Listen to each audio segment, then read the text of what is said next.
எனக்கு வந்து wheezing problem இருக்குது, எனக்கு வந்து சின்ன குழந்தை இருக்குது அப்படின்னும்போது நீங்கள்லாம் ஓரளவுக்கு தலை ஸ்நானம் அப்படின்றத ஒரு 2 நாளைக்கு ஒரு தடவையோ வாரத்துக்கு ஒரு தடவையோ நீங்கள் எடுத்துக்கலாம்.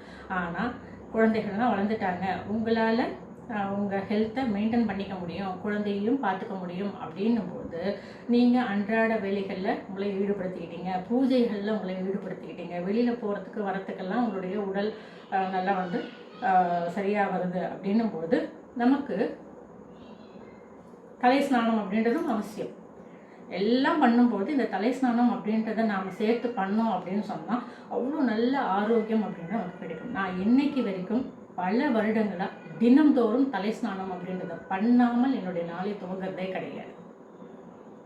அதே மாதிரி எண்ணெய் வச்சு உடல் உஷ்ணத்தை குறைக்கக்கூடிய அந்த விஷயத்தையும் நான் பண்ணிடுவேன். ஆக தலை ஸ்நானம் அப்படின்றது அவ்வளோ முக்கியமான ஒரு விஷயம். அதே மாதிரி தலை ஸ்நானம் பண்ணிவிட்டு ஈர துணியோட பூஜை ஈடுபடக்கூடாது,